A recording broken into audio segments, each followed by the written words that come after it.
네, 그럼 여기서 이번 여론조사를 진행하신 한국리서치 김춘석 본부장과 좀 더 자세한 얘기 나눠보겠습니다. 네, 본부장 나와주셔서 감사합니다. 예, 안녕하십니까. 먼저 그 정당 지지도를 좀 봐야 될 것 같은데요. 그 민주당의 정당 지지도가 39.2%로 꽤 높게 나왔는데 그런데 그 정작 총선에서는 민주당 후보를 찍겠다는 답변이 상대적으로 좀 낮았거든요. 이거 예. 어떻게 이해를 해야 할까요? 저는 크게 한 두 가지로 이유를 생각을 하는데요. 예. 일단 아직은 그 후보가 결정이 안 된, 그 구도가 아직 확정이 되지 않은 그런 선거 국면이다. 네. 그래서 아직 표심을 제대로 드러내지 못한 그런 상황이라고 보겠고요. 예. 또 하나는 그 지난 2016년, 17년 이후에 촛불 그리고 탄핵 이후에 그 보수 중도 지지자가 그 더불어민주당이 많이 유입이 됐습니다. 예. 그래서 결집도가 사실은 지금 더불어민주당 지지도가 그렇게 높은 것은 아니죠. 그래서 투표를 해야 되는 이런 그 중요한 시기에는 사실 흔들릴 수 있는 그런 여건이다 보겠습니다. 예, 그렇군요. 그 관련 질문 하나 좀 더 드리겠습니다. 총선이 오늘 그 검색을 해보니까 72일 딱 남았던데 아직 갈 곳을 정하지 않은 그 부동층이라고죠. 이게 43.6%나 되더라고요. 이게 꽤 이 정도 시점에서는 그 꽤 높은 비율이라고 보는데 예. 어떻게 볼 수 있을까요? 아직도 그러니까 갈 곳을 잃은 표심이라고 봐야 되는 건지. 저는 좀 아주 정상적이다, 좀 예. 자연스럽다 그렇게 봅니다. 그 말씀하셨듯이 지금 70여일이나 남았거든요. 예. 다른 나라에 비해서 우리나라는 그 정치적인, 정책적인 그 변동 요인이 워낙 많지 않습니까? 예. 이제 그런 점들을 유권자들도 알고 있기 때문에 아직 마음을 정하지 못한 그런 이유가 있다고 하겠고요. 예. 그다음에 또 지금까지 보니까 유권자의 그 선택의 그 기준이 그 선거에 임박해서 결정하는 그런 그 유권자 거의 40% 가까이 됐었습니다. 이제 그 점이 반영됐다고 보겠고요. 또 하나는 이번 총선의 그 투표율을 한 60% 내외로 예정을 하거든요. 예. 전망을 합니다. 그렇기 때문에 한 40% 정도는 또 투표를 안 할 사람이기도 합니다. 이제 그런 예. 복합적인 요인들이기 때문에 지금 부동층이라고 할 수 있는 43% 저는 자연스럽게 예. 봅니다. 아까 본부장님 말씀대로 후보군이 아직 미정인 상태가 좀 큰 원인인 것 같기도 하는데. 그렇습니다. 예. 네, 그다음 저희가 그 비례정당, 즉 위성정당 투표 의향도 물어봤습니다. 그런데 이제 민주당 지지자들은 투표할 의향이 없다는 응답이 더 많았고요. 예. 그런데 한국당 지지자들은 투표하겠다는 분이 투표를 하지 않겠다라는 분보다 3배나 많았거든요. 예. 이 부분도 좀 변수가 되겠죠. 예, 저는 좀 큰 변수가 될 거라고 생각을 합니다. 예. 사실은 이번 총선의 가장 큰 특징 중에 하나가 연동형 비례대표제를 도입했다는 건데요. 예. 의석수 분포에 아주 큰 영향을 미칠 수 있는 요소가 되죠. 그 저희가 시뮬레이션을 해봤더니 지금 양대 정당은 실제로 지금 투표율 그대로 반영을 하면 예. 한 10석 이상들이 빠집니다. 그런데 지금 지난 탄핵 때 상당히 중요했던 게 국회의장을 어느 정당이 하느냐 예. 상당히 중요한 건 다수당이 국회의장을 차지하거든요. 그러니까 지금 양당에서 다수당을 차지하는 어떤 그런 문제가 최대 현안 중에 하나인데 거기에 미치는 영향에 이 연동형 비례대표제, 위성정당의 위력 이거 예. 상당히 크게 나타날 것으로 예측을 하기 때문에 정치권에서는 초미의 관심사라고 볼 수 있겠습니다. 예. 또 이번 총선 어떻게 보면 좀 키워드가 정당별로 인적 쇄신에 굉장한 방점을 두고 있는 것 같더라고요. 그래서 예. 이번 총선에서 그 정치 신인과 기존 정치인 중에 어떤 분에게 투표를 하겠냐. 그 결과가 이제 정치 신인에게 투표하겠다는 응답이 훨씬 높았거든요. 예.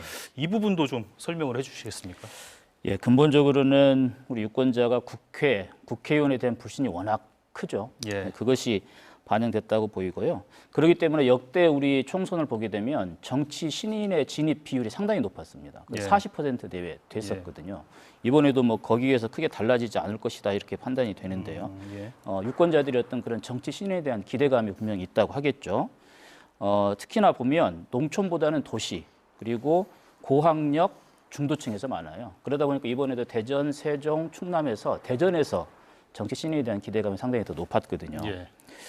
그렇지만 이제 실제 선거에 임하면 사실은 현직자 효과, 그다음에 다선 의원의 그 힘과 조직의 힘은 또 무시할 수 없습니다. 그렇습니다. 그리고 정치 신인은 인지도를 높여야 되는 예. 그리고 자질의 검증을 받아야 되는 그런 과제들이 있거든요. 그렇죠. 그래서 실제 선거에서는 또 어떻게 될지는 지켜봐야 될 것 같습니다. 예. 네, 그리고 이제 정부 정책 평가를 보니까 그 항목별로 부동산 정책과 검찰 개혁, 지역 균형 발전 정책 모두 못했다는 응답이 많았거든요. 그런데 그 문재인 정부 국정 운영에 대해서는 긍정 평가가 48.6%, 부정 평가가 48.1%로 그 오차 범위 내에서 이제 미세한 좀 팽팽하다고 해야 될까요? 아무튼 예. 그런 그 분포를 지니고 있던데 어떻게 좀 설명해 주시겠습니까? 이 뭐 차이가 없는 예. 예, 그런 상황이라고 볼 수 있겠죠. 사실 지금은 그 정치적인 양극화가 아주 그 뚜렷한 그런 상황이라서 그 지지층과 비지지층이 아주 양분된 예. 그런 상태이죠. 그래서 그 48%로 거의 동등하게 나왔는데요.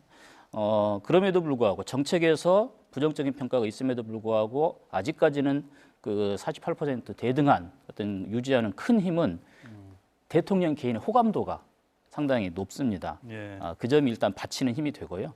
그다음에 또 이 국정 운영에 대한 평가는 개별 정책에 대한 평가라기보다는 국정 전반에 대한 평가라는 것을 또 봐야 될 것이고요. 예. 또 하나 그렇지만 우리가 눈여겨봐야 될 것은 강도를 좀 봐야 됩니다.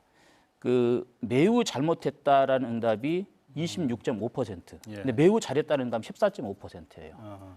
그러니까 잘못했다는 응답의 강도가 아주 높다라는 것, 이것도 좀 주목해서 볼 필요는 있습니다. 강한 부정이 좀 크다는 말씀이군요. 예. 그렇습니다. 네, 그리고 지금 한참 지금 그 확산 추세에 있는 그 신종 코로나 바이러스 관련해서 정부의 초기 대응이 잘하고 있다. 이 평가가 60%를 넘었거든요. 예. 초기 대응이 늦었다는 평가도 많은데 그 신종 코로나가 좀 선거의 변수가 될 것 같습니까? 변수가 될 수 있다고 봅니다. 예. 왜냐하면 이 이슈가 국민들의 안전, 안위 이런 가장 민감하게 체감할 수 있는 그런 예. 의제이거든요. 대표적으로 좀 사안은 다르긴 합니다만 2014년 지방선거의 세월호 한 2달 전에 사건이 예. 터졌었죠. 그게 뭐 거의 지배했던 그런 선거가 됐었거든요. 이 이야기는 앞으로 그럼 정부가 어떻게 대처하느냐.